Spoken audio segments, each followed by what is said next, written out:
Jeffrey Dahmer. I didn't ever want freedom. Frankly, I wanted death for myself. I am prepared for your sentence, which I know will be the maximum. I ask for no consideration. He was listening to my heart, 'cause at a point he told me he was going to eat my heart. I hate you, Jeffrey. Motherfucker, I hate you. In the oppressive heat of a Milwaukee summer in 1991, police officers breached the door of a nondescript apartment. The scene that awaited them was a descent into a nightmare so profound it would permanently stain the American psyche. This was no ordinary crime scene. It was a charnel house. The resident of that apartment was Jeffrey Dahmer, a name that would become synonymous with the Milwaukee cannibal. Dahmer's atrocities ventured far beyond the act of murder. Over a 13-year period, he enticed, drugged, strangled, and dismembered 17 young men and boys. In some instances, he consumed their flesh. He chronicled his work with photographs of the dead, kept skulls and bones as mementos, and stored human remains in his refrigerator. Inside his apartment, investigators uncovered human heads in the fridge, hearts preserved in formaldehyde, and a 57-gallon vat filled with acid and dissolving human torsos. How could such a monster operate in plain sight for so long? To comprehend Dahmer, one must look back at his beginnings. Born in 1960, he was a quiet, reclusive boy growing up in Ohio. Early on, he developed a morbid fascination with dead animals, collecting roadkill to dissect in a shed behind his home. His teachers noted his strange, solitary nature, but none could have foreseen the abyss that lay ahead. His adolescence was defined by profound isolation and a deepening dependence on alcohol. As his peers looked toward the future, Dahmer was drinking to excess and cultivating fantasies of total domination over other men. In 1978, shortly after his high school graduation, Dahmer claimed his first victim. He offered a ride to one 8-year-old hitchhiker, Stephen Hicks, brought him back to his parents' home, and plied him with alcohol. When Hicks expressed a desire to leave, Dahmer snapped, striking him with a 10-pound dumbbell before strangling the life out of him. He then dismembered the body, pulverized the bones with a sledgehammer, and scattered the fragments in the woods. Hicks simply vanished, and no one cast suspicion on the shy, unassuming teenager. For nearly a decade, Dahmer suppressed his lethal impulses. He joined the army but was discharged for his alcoholism. He moved in with his grandmother, whose suspicions were aroused by his late hours and the foul odors emanating from his room.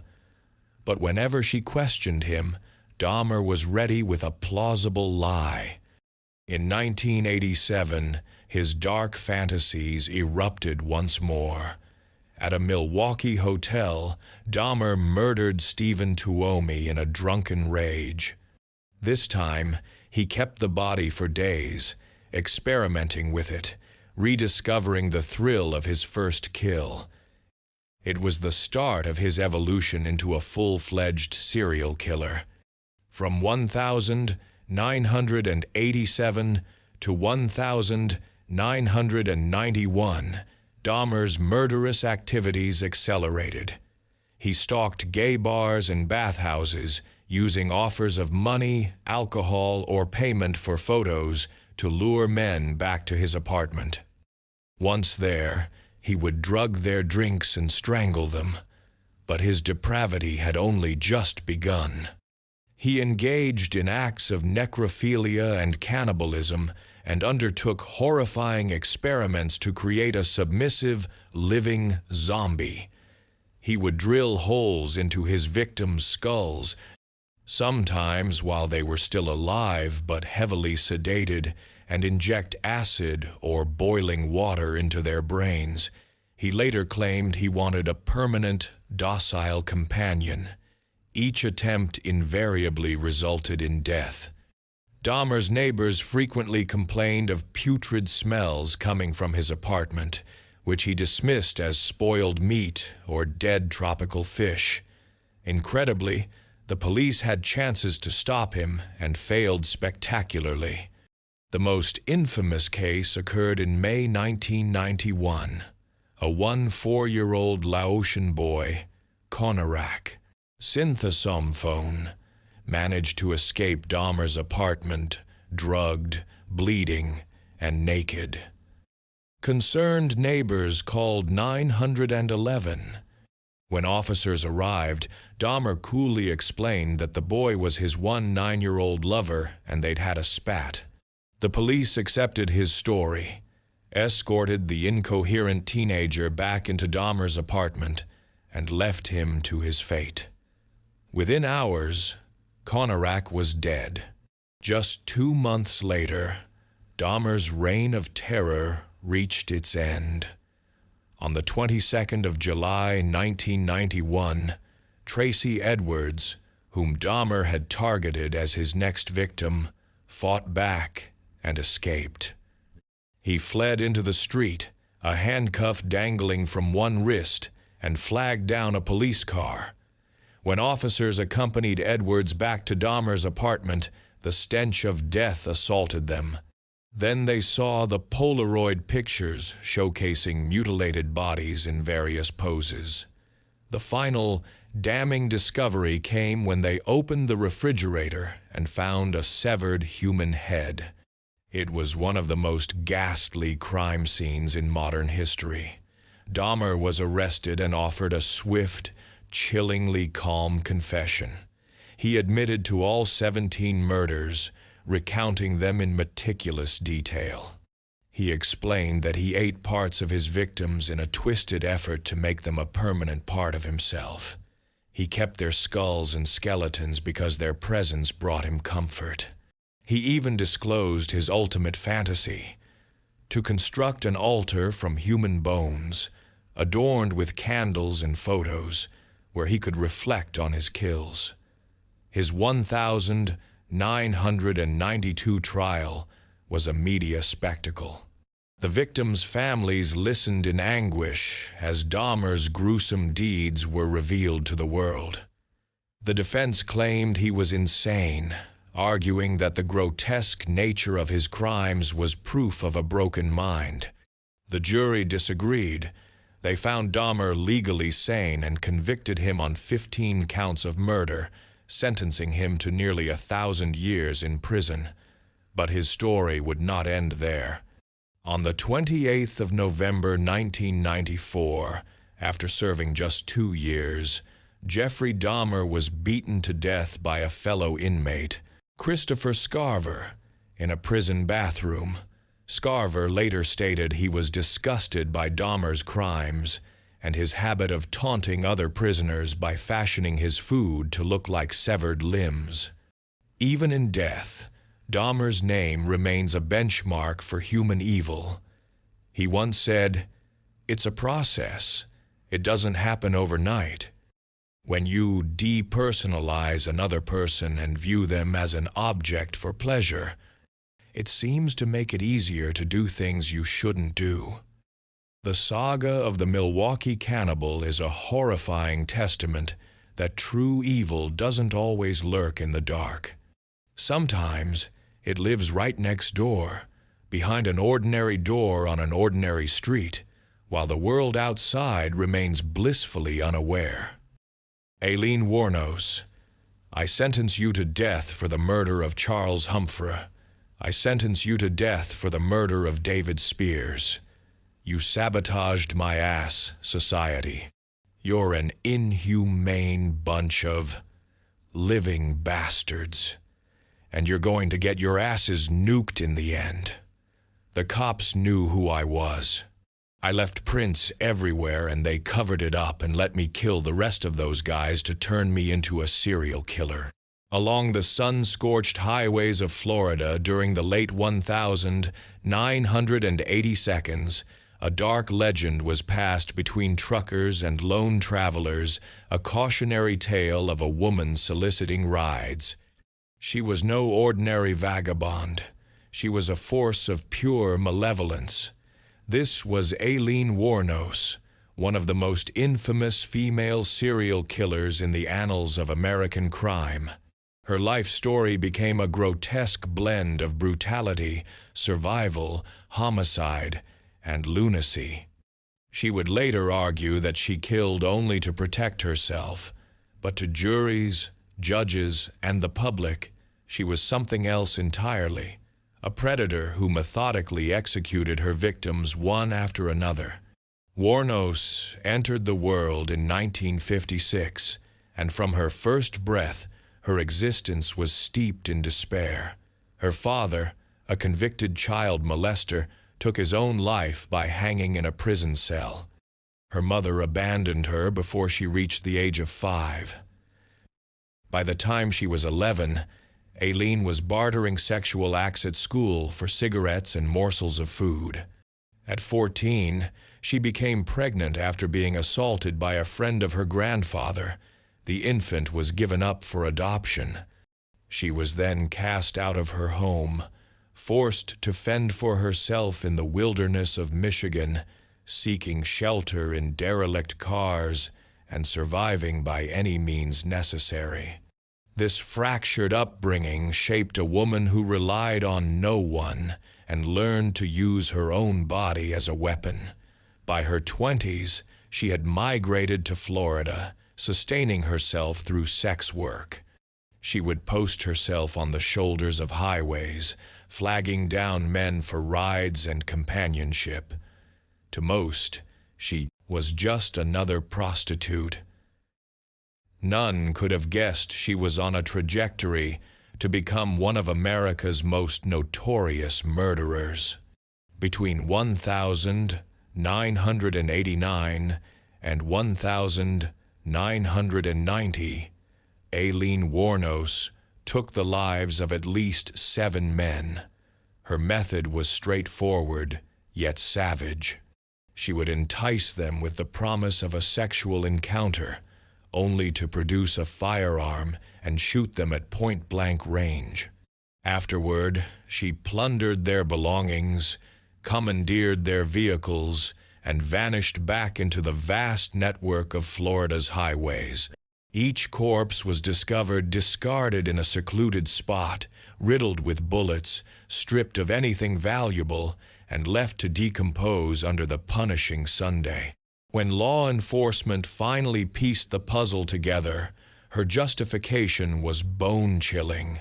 She made no attempt to deny the killings. Instead, she asserted that every single man had attempted to rape her. She maintained that she was the victim, not the aggressor. In her reality, she was retaliating against a lifetime of abusive men.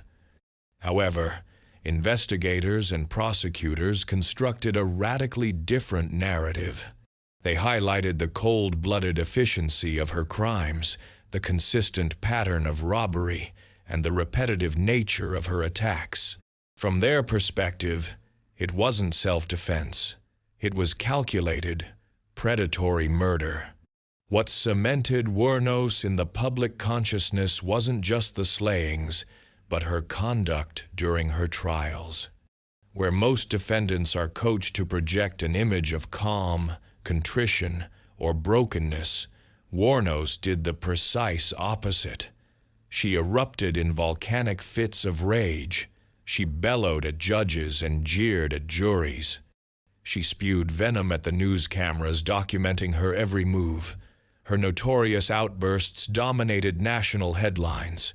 In one unforgettable moment, she screamed, "I killed those men, robbed them, and I did it in cold blood." The courtroom fell silent.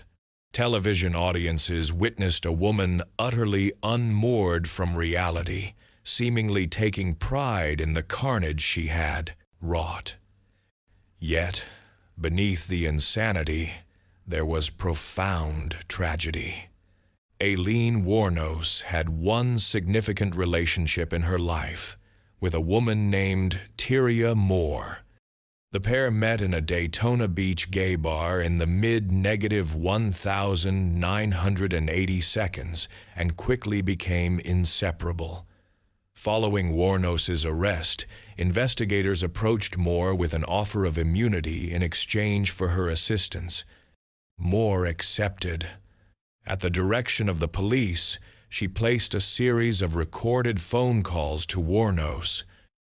In those conversations, Aileen confessed to the murders, vehemently insisting she was solely responsible and that Moore was entirely innocent. These recordings became the linchpin of the prosecution's case, and Moore would later testify against her former lover in court. In 1992, Wuornos was found guilty of 6 murders and handed multiple death sentences. For the next decade, she inhabited Florida's death row, her mind spiraling ever deeper into paranoia. She leveled accusations against prison guards for contaminating her food with spit, alleged that the police had intentionally allowed her to continue killing to profit from her story, and even made wild claims about being targeted with sonic pressure weapons. Her descent into delusion was as notorious as her criminal acts. On the 9th of October, 2002, Aileen Wuornos was executed by lethal injection. Her final words were as strange as they were unforgettable.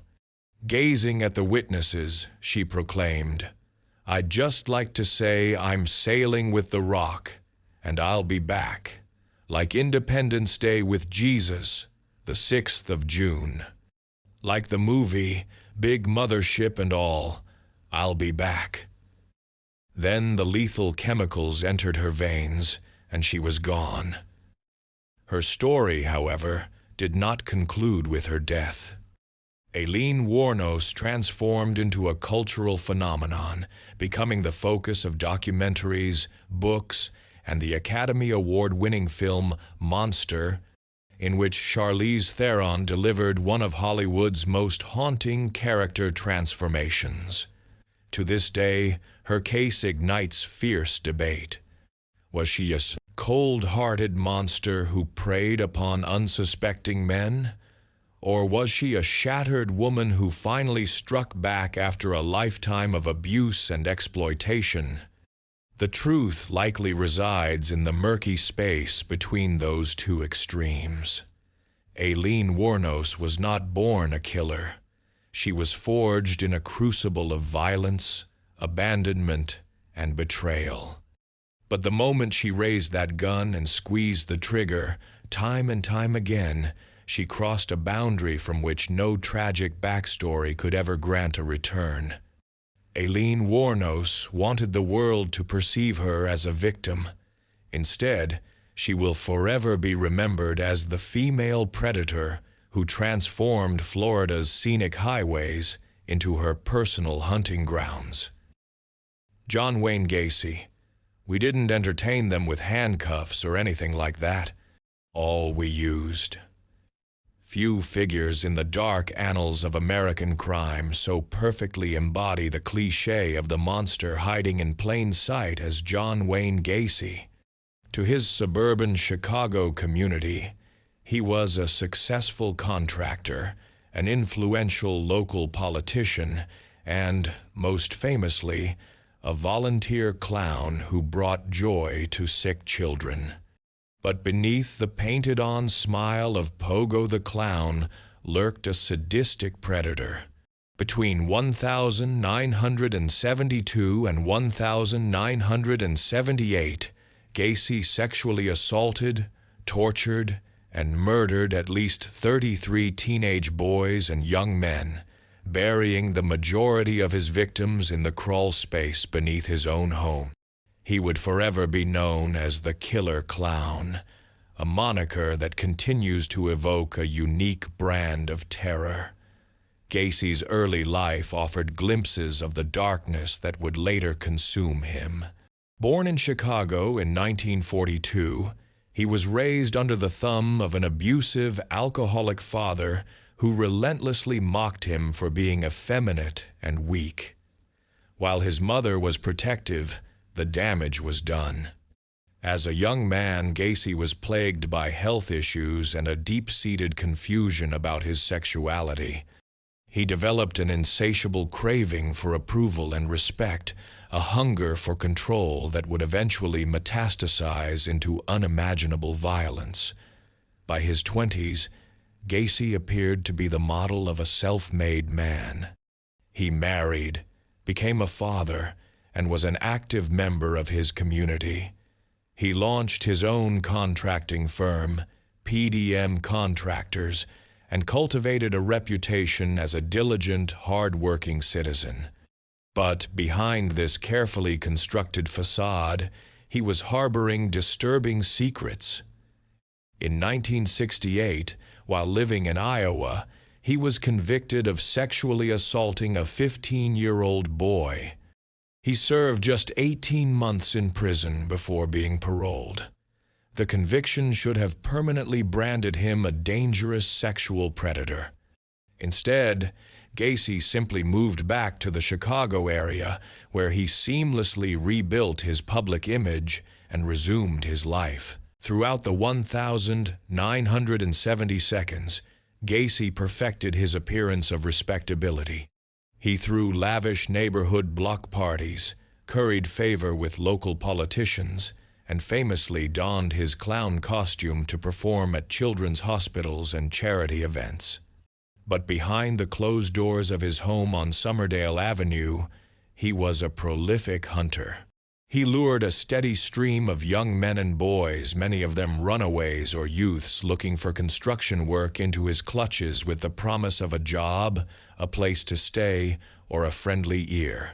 Once a victim was inside, Gacy would employ a sinister ruse.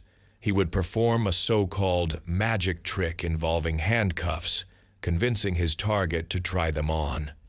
Once they were restrained, the friendly act would vanish, replaced by sheer horror. Gacy would then rape, strangle, and sometimes torture his victims for hours. He buried most of them in the cramped, fetid crawl space beneath his house. The stench of decomposition eventually grew so powerful that neighbors complained, but Gacy always had a plausible excuse, like a backed-up sump pump. For years, he operated with impunity. Police in the 1,970 seconds often dismissed reports of missing teenage boys as simple runaway cases. Desperate families pleaded for help, but their cries were largely ignored. Gacy flourished in this atmosphere of systemic indifference. By the time authorities finally began to take the disappearances seriously, dozens of boys were already dead. The unraveling of Gacy's meticulously crafted double life began in December 1978, when one 5-year-old Robert Piest vanished after telling his mother he was going to meet with Gacy about a job. Piest's disappearance was handled differently, and police quickly secured a search warrant for Gacy's home. What they uncovered was a scene of unparalleled horror. Investigators entered the crawl space and began to unearth human remains. One by one, they exhumed the bodies of 29 young men buried beneath the house. 4 other victims were later recovered from nearby rivers. The sheer scale of the carnage stunned even the most seasoned detectives. Gacy's arrest exposed the full, monstrous extent of his deception. He had been killing for years while simultaneously entertaining children as a clown and shaking hands with city officials. The grotesque contrast between his two lives created a media firestorm. Reporters dubbed him the Killer Clown, cementing his place in the pantheon of true crime infamy. At his 1,980 trial, prosecutors presented a mountain of gruesome evidence. Survivors gave harrowing testimony of Gacy's violent assaults. The victims' families listened in horror as police detailed the excavation of bones from his crawl space.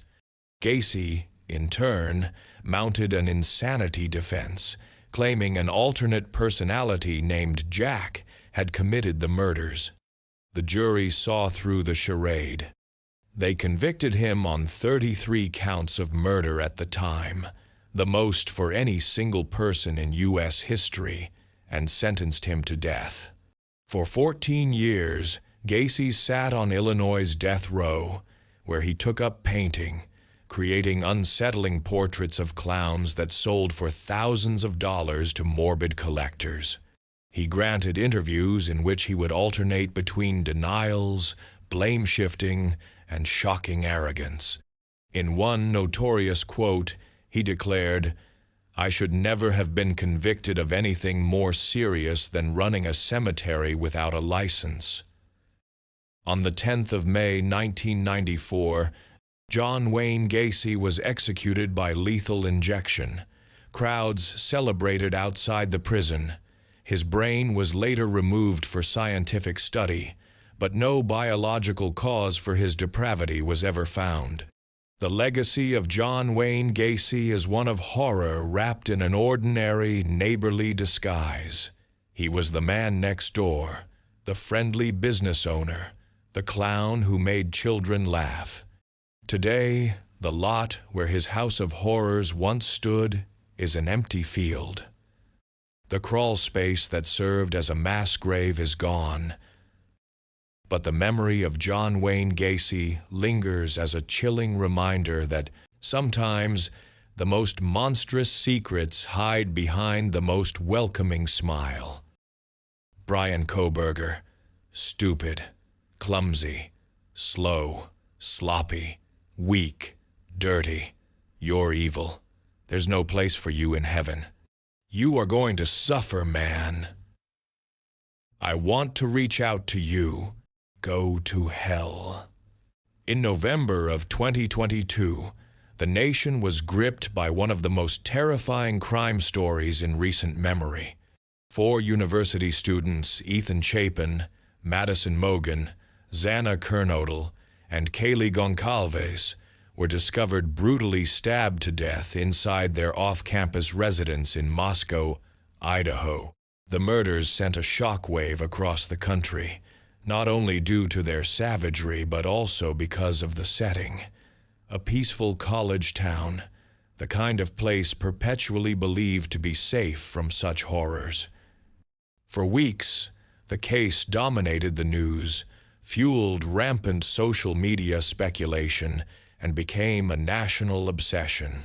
At the heart of it all was a deeply unsettling suspect, Bryan Kohberger, a doctoral student in criminology who allegedly put his academic study of killers into monstrous practice.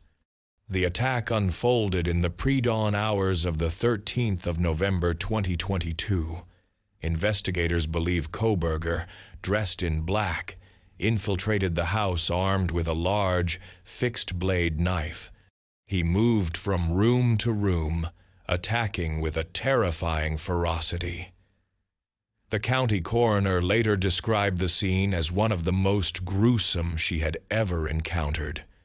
The students were ambushed as they slept or desperately tried to defend themselves, leaving behind evidence of a violent, chaotic struggle.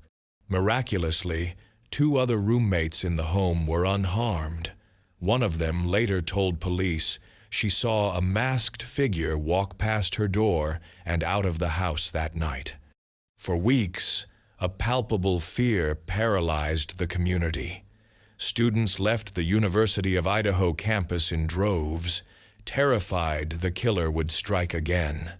Police remained tight-lipped, releasing scant information, which only fanned the flames of online theories that ranged from a drug deal gone wrong to a targeted act of revenge. The case became a fixture on true crime, podcasts, TikTok, and cable news. The public desperately wanted to know who could commit such a barbaric act and why. The answer arrived 6 weeks later. On the 30th of December 2022, law enforcement arrested 8-year-old Bryan Kohberger at his family's home in Pennsylvania. The suspect was not a transient or a known criminal. He was a Ph.D. student in criminology at Washington State University, located just a few miles across the state line from Moscow, Idaho. He had immersed himself in the study of criminal behavior, profiling, and forensic science, the very disciplines investigators were using to hunt him down. The evidence compiled against him was powerful. Detectives allegedly found his DNA on a knife sheath left behind at the crime scene, discovered on the bed next to one of the victims. Surveillance footage captured a vehicle matching his white Hyundai Elantra circling the neighborhood multiple times on the night of the murders.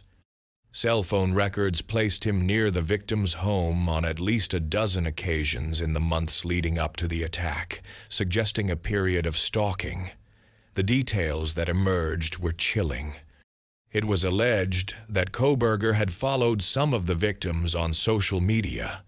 His cell phone was reportedly turned off during the time of the murders, only to be turned on again as he drove away, a classic tactic to avoid detection that instead created a conspicuous gap in his data trail.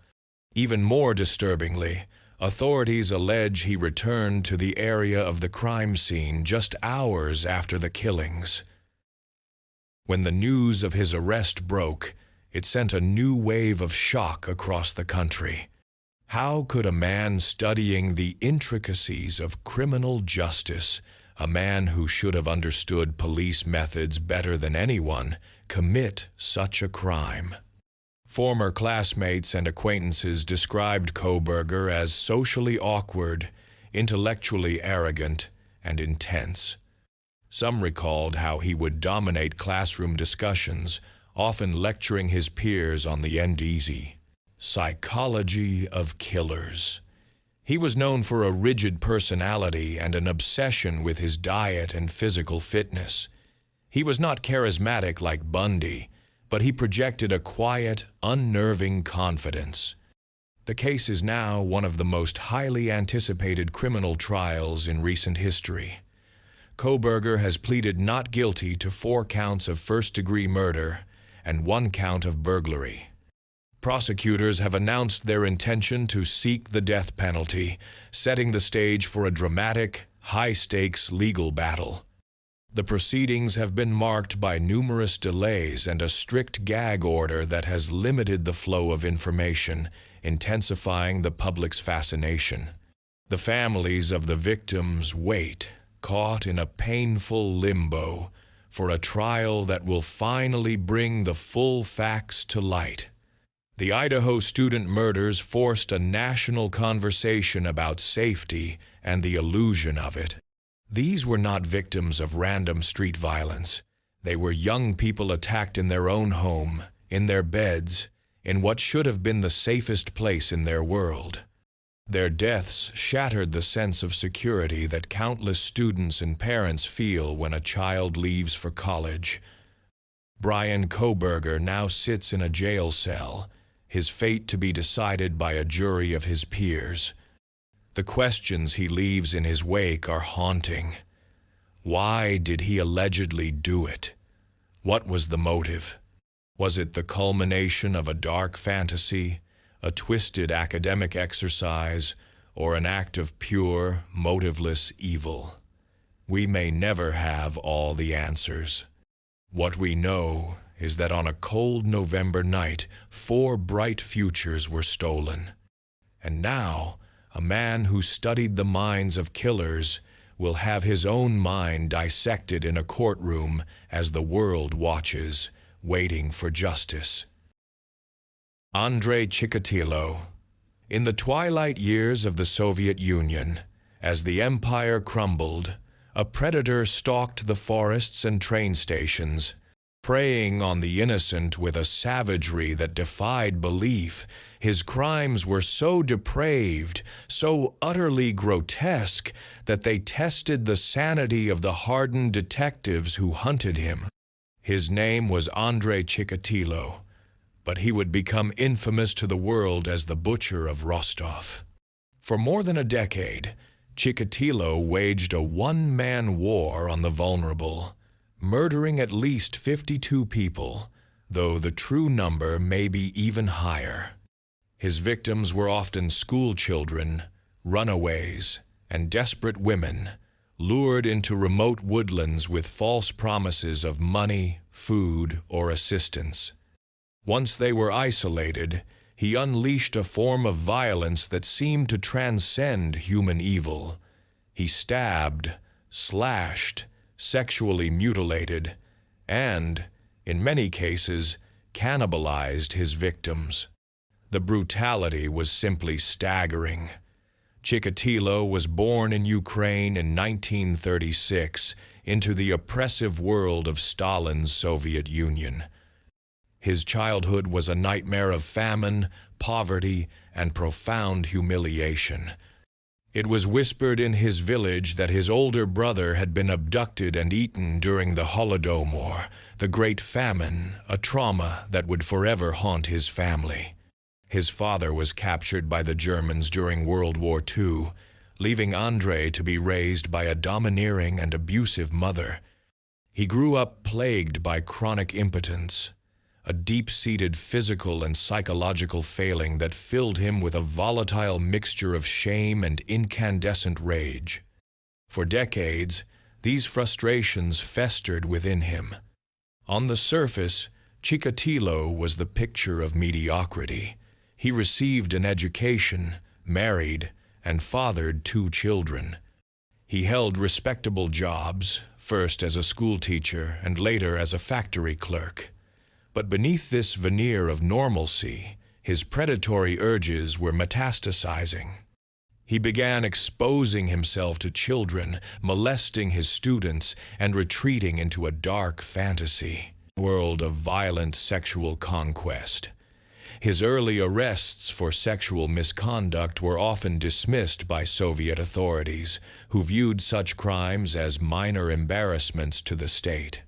That systemic failure to act allowed a monster to fully form. His first known murder occurred in 1978. He lured 9-year-old Yelena Zakotnova to an abandoned shed, where he attempted to assault her. When his body failed him, his frustration erupted into a homicidal frenzy. He stabbed the child repeatedly until she was dead. To conceal his crime, he tossed her body into a river. In a tragic miscarriage of justice, another man was wrongfully convicted and executed for the murder, a fatal error that gave Chikatilo the confidence to continue his slaughter unchecked. Throughout the 1,980 seconds, the body count climbed relentlessly. His victims ranged from young boys to teenage girls to adult women. He would stalk them near bus depots and train stations, offering help or a friendly conversation. Once he had them secluded, he would stab them dozens of times, often targeting their eyes and genitals. Many of his victims were found with mutilations so severe they were unrecognizable. In some instances, internal organs had been removed. Investigators later remarked that the crime scenes looked less like murder and more like animal butchery. The Soviet system itself made capturing Chikatilo nearly impossible.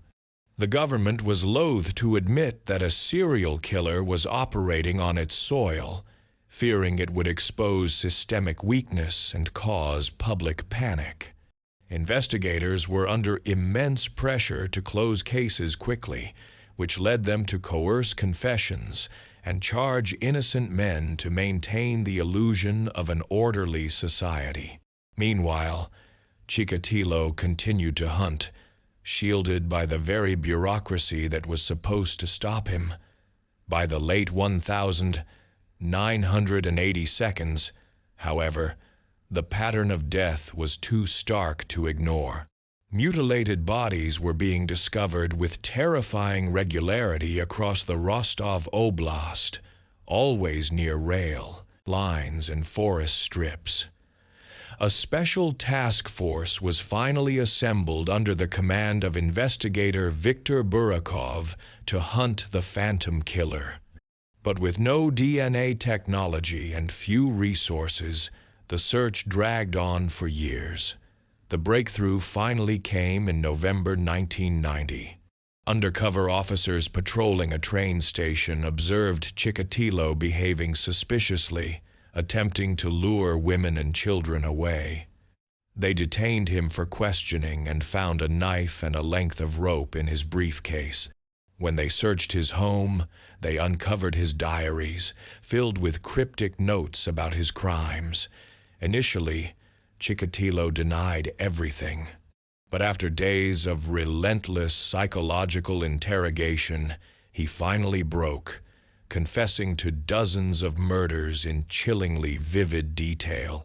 He admitted that the act of stabbing and mutilating his victims was the only way he could achieve sexual gratification, a twisted compensation for his impotence.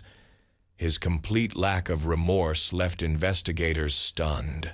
Chikatilo's 1,992 trial was a national spectacle. Confined within a reinforced steel cage in the courtroom, he ranted, screamed obscenities, and exposed himself to the gallery. The victims' families hurled curses at him as the prosecution laid bare the full scope of his horrors. The press dubbed him the Red Ripper. The evidence was overwhelming, and the jury found him guilty of 52 murders. In his verdict, the judge declared, "This monster is not a man. He deserves to be executed." The courtroom erupted in applause. On the 14th of February 1994, Andrei Chikatilo was led to a soundproof room in a Russian prison and executed with a single pistol shot to the back of the head. His story is not just about a monster, but about how a culture of denial and bureaucratic incompetence allowed one to flourish. Pedro Rodrigues Filho. In the chaotic landscape of Brazil, a nation no stranger to crime, one man carved out a legacy of violence that was unique. He did not build a life or protect his community. His sole purpose was to kill. His name was Pedro Rodrigues Filho, but he became a legend known as Pedrinho Matador, Little Pedro the Killer. He is confirmed to have murdered over 70 people, though the true number may exceed 100. He justified his actions with a twisted code of honor, claiming he only targeted the guilty, rapists, murderers, and abusers. But what he called justice was, in reality, a lifelong obsession with bloodshed. Pedro's story was forged in horror. Born in 1954, he entered a world of extreme violence. His father was brutally abusive, and during his mother's pregnancy, his father kicked her abdomen with such force that Pedro was born with a permanently injured skull. He was marked by violence before he took his first breath. By the time he was a teenager, his trajectory was set. At just 14 years old, he committed his first murder. The deputy mayor of his town had fired Pedro's father from his job as a school guard, accusing him of stealing food. Convinced of his father's innocence, Pedro decided the mayor had to die. He armed himself with a shotgun, lay in wait outside City Hall, and shot him dead. Hours later, he hunted down the man he believed was the real thief and killed him as well. On that day, Pedro became a killer, and he would never turn back. By 18, he was a known and feared figure in the criminal underworld. He moved to Sao Paulo, where he fell in love with a woman named Maria Olympia. For a fleeting moment, he experienced a semblance of a normal life. But when Maria was murdered by gang members, Pedro's response was the only one he knew: savage revenge. He meticulously tracked down her killers and executed them one by one. From that point forward, killing was no longer just something he did. It became the central axis of his existence. In 1973, he was finally arrested, but prison did not stop Pedro. It simply provided him with a captive audience and an endless supply of victims. Behind bars, he appointed himself a vigilante executioner. He murdered rapists, gang leaders, and anyone he deemed evil. Some inmates were stabbed dozens of times. Others were strangled or hacked to pieces. He wasn't just punishing criminals, he was reveling in their destruction. The most shocking act of his prison tenure was not against a fellow inmate, but against his own blood. While incarcerated, Pedro learned that his father, also in prison, had murdered his mother with a machete. Pedro swore vengeance. He orchestrated an encounter with his father during a prison transfer, ambushed him, and stabbed him 22 times. Then, in an act of supreme brutality, he carved out a piece of his father's heart, put it in his mouth, chewed it, and spat it onto the floor. Even by the violent standards of a Brazilian prison, the act was so depraved it became legendary. By the time the courts finished tallying his crimes, Pedro Rodrigues Filho had been convicted of 71 murders, with investigators suspecting he was responsible for over 100. His sentences totaled more than 400 years. However, due to a Brazilian law at the time that capped prison sentences, he was released in 2007 after serving 34 years. He walked out a free man. Most serial killers fade into obscurity upon release. Pedro did the opposite. He embraced his infamy, starting a YouTube channel where he recounted stories of his past, offered commentary on current crimes, and bizarrely claimed to be a reformed man. His channel gained thousands of subscribers, creating a surreal spectacle. A mass murderer lecturing the public on morality. Some found it fascinating, others deeply offensive. But a life like Pedro's always comes full circle.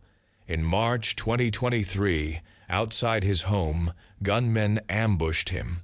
He was shot multiple times in broad daylight and died at the scene. The man, who had killed with impunity for decades, was now just another statistic in Brazil's unending cycle of violence. His murder remains unsolved. Some speculate it was revenge from the families of his victims. Others believe it was an organized crime hit. But the truth is simple. Pedro lived by violence, and he died by it. His life forces an uncomfortable question. Was he truly a vigilante who punished the wicked, or was that merely a justification for his own bloodlust? To the families he destroyed, the distinction is meaningless. Whether his targets were criminals or rivals, he left behind a legacy of pure destruction. His life is a stark warning that violence never cancels violence. It only multiplies it, leaving behind more blood, more pain, and more victims than anyone can count. Ted Bundy. It is further ordered that, on such scheduled date, you be put to death. Yes, I intend to complete my legal education and become a lawyer, and be a damn good lawyer. Take care of yourself, young man. It's a tragedy for this court to see such a total waste, I think, of humanity. You're a bright young man. You'd have made a good lawyer. I'd have loved to have you practice in front of me. But you went another way. Partner. When America conjures an image of a serial killer, one name eclipses all others, a name that continues to evoke terror, morbid fascination, and revulsion decades later. Ted Bundy. Bundy was not some ghoul lurking in the shadows. He was handsome, articulate, and disturbingly charismatic. He had a promising career in politics, was pursuing a law degree, and even volunteered for a crisis hotline, offering a comforting voice to people on the brink of despair. But concealed behind that polished facade was a sadistic monster who wielded charm as his lure and extreme violence as his true passion. Bundy's murderous rampage cut a swath of terror through the 1,970 seconds, leaving a bloody trail that stretched across at least 7 states. Officially, he admitted to 30 homicides, but law enforcement officials widely believe the actual count could be substantially higher, possibly nearing 100. His targets were almost invariably young women, many of them college students. Bundy's signature deception was deceptively simple. He would often feign injury, wearing a fake cast on his arm or hobbling on crutches, and then ask a young woman for assistance, carrying books or loading something into his car. As soon as she let her guard down to help, Bundy would attack, incapacitating her with a swift, brutal blow from a crowbar before restraining her, driving to a remote location, and unleashing the full, monstrous depth of his sadism. But the horror of his crimes went far beyond abduction and murder. Bundy's acts possessed a layer of depravity that remains shocking to this day.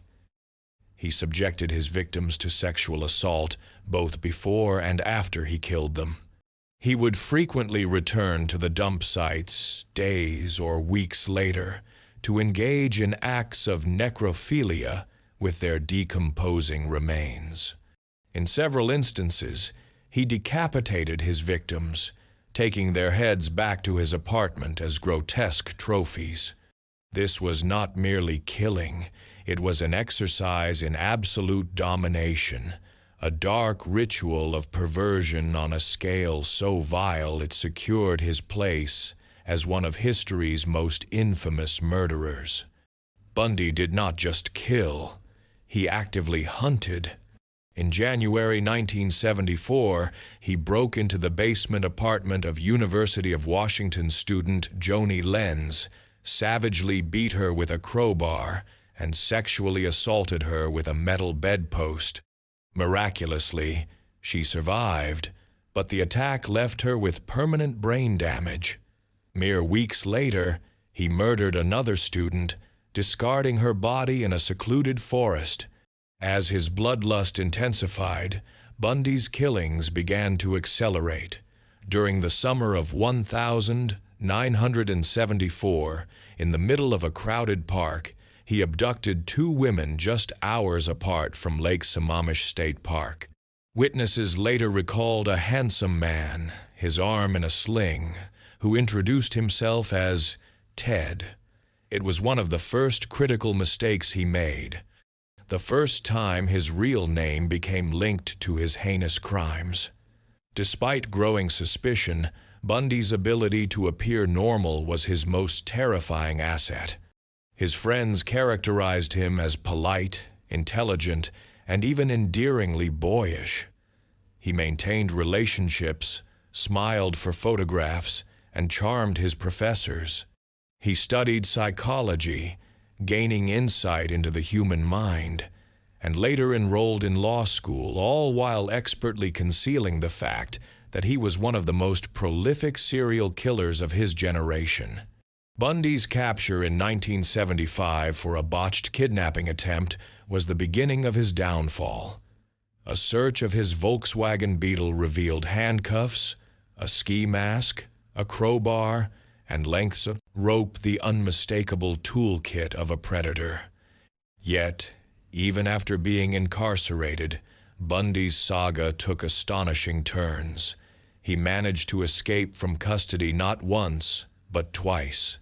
In 1977, he boldly leaped from a second-story courthouse library window in Aspen, Colorado, and evaded capture for 6 days. Later that same year, he engineered a more elaborate escape, squeezing through a small opening he carved in his jail cell's ceiling and simply walking out the front door of the prison, a free man once more. What ensued was Bundy's final and most ferocious rampage. In January 1978, he descended upon Florida State University's Chi Omega sorority house. Under the cover of darkness, he bludgeoned and strangled 4 young women in their beds, killing 2 and leaving 2 others with life-altering injuries. Just a few weeks after that, he abducted, assaulted, and murdered 1 2-year-old Kimberly Leach, a crime of such profound wickedness that it guaranteed his fate. Bundy's trials evolved into a media circus.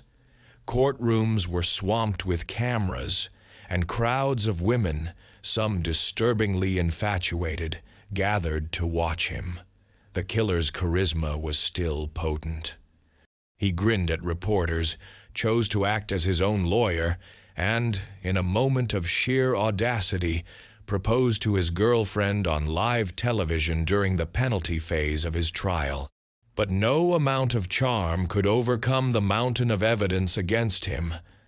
Eyewitness testimony, damning forensic proof, including a bite mark left on one of the Chi Omega victims, and his own fatal arrogance. In 1979, Bundy was condemned to death for the sorority house murders. He later received a 3rd death sentence for the murder of Kimberly Leach. For a decade, he resided on Florida's death row, playing psychological games with investigators and offering tantalizingly incomplete confessions. In the final days before his execution, he began to confess in graphic detail, admitting to a long list of unsolved killings across multiple states. He told interviewers he was hopelessly addicted to violent pornography, attempting to blame it for stoking his homicidal fantasies. Experts and the victims' families saw this as one last, desperate manipulation, a final attempt to deflect ultimate responsibility for his actions. On January 24, 1989, Ted Bundy was executed in Florida's electric chair. Outside the prison walls, a large crowd celebrated, chanting, "Burn, Bundy, burn." For many, it was a grim but just conclusion for a man who had unleashed unimaginable suffering. Was he born evil? Or did a life of lies, an abusive grandfather, an absent father, a mother who posed as his older sister nurture the darkness within him? No explanation could ever justify the horrors he committed. Ted Bundy himself once offered a chilling warning. "We serial killers are your sons. We are your husbands. We are everywhere." He wanted the world to understand that the face of evil is not always a monster in the dark. Sometimes it is the charming man who offers you a smile. Samuel Little, know that she fighting for her life, and I'm fighting for my pleasure. When most people conjure an image of America's most notorious murderers, names like Bundy and Dahmer immediately surface. But in 2018, the Federal Bureau of Investigation made a stunning declaration. The most prolific serial killer in the history of the United States was not a household name. He was Samuel Little, a man who for decades moved through the country like a phantom, leaving an almost unbelievable trail of death in his wake. Authorities have definitively linked Little to the murders of 93 people, nearly all of them women. For years, he drifted from city to city, strangling his victims, discarding their bodies, and disappearing before anyone connected the killings. He was not charismatic or famous, and that is precisely how he evaded justice for so long. Samuel Little was born in Georgia in 1940. His upbringing was a portrait of instability. Raised primarily by his grandmother, he performed poorly in school, was passed between relatives, and embarked on a life of crime at a young age. As a teenager, he was already stealing cars, burglarizing homes, and developing a taste for violence. After dropping out of high school, he fell into a cycle of arrests and stints in juvenile detention. A life of transience and brutality became his normal. By the 1,960 Little's criminal activities had intensified. He was arrested for robbery, assault, and various drug offenses. But his true compulsion was not theft. It was the exertion of absolute power over others. He honed a method so consistent it became his calling card. He preyed on women existing on the fringes of society, sex workers, individuals struggling with drug addiction, and those living in extreme poverty. He selected them not just for their vulnerability, but because he knew their disappearances would be treated as a low priority by law enforcement. Once he had a woman in his grasp, Little's assault was swift and savage. He strangled his victims, usually with his bare hands, enjoying the physical struggle. Strangulation was his signature because it afforded him ultimate control, allowing him to watch the last breath leave his victims' bodies, an act he later told investigators provided him with a powerful sexual release.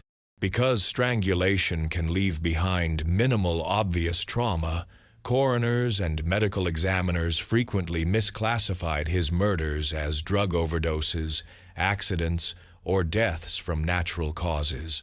This crucial forensic blind spot allowed him to kill with impunity for decades. Little lived the life of a nomad, roaming from state to state and city to city, leaving bodies scattered across the American landscape. He murdered in Florida, Texas, California, Ohio, Louisiana, and many states in between. Law enforcement agencies across the country never connected the dots. To them, each death appeared to be an isolated tragedy, another unfortunate but unremarkable statistic. The law finally ensnared him in 2012, but not for murder. He was arrested in Kentucky on a narcotics charge and extradited to California on outstanding warrants. It was in Los Angeles that detectives made a breakthrough. DNA evidence connected him to the cold case murders of 3 women from the late 1980s. All 3 had been strangled and their bodies dumped. Suddenly, Samuel Little was no longer just a career criminal. He was a suspected serial killer. At his 2014 trial, prosecutors presented the grim details. The victims Carol Elford, Guadalupe Apodaca, and Audrey Nelson had all been strangled and abandoned in alleyways. For nearly 3 decades, their families were left without answers. Now, science had irrefutably tied their deaths to Little. He was convicted and sentenced to 3 consecutive life terms without the possibility of parole. For most killers, the story would end there. But for Samuel Little, his incarceration was merely the beginning of the full revelation. In 2018, Texas Ranger James Holland began visiting Little in prison, hoping to coax out more confessions. The results were staggering. Little began to speak, at first hesitantly, then in a torrent of chillingly precise detail. He admitted to dozens upon dozens of murders nationwide, describing the women, the cities, and the circumstances with unnerving clarity. He wasn't guessing. His memory was photographic. He even began sketching portraits of his victims from memory, producing haunting images of women who had long been forgotten.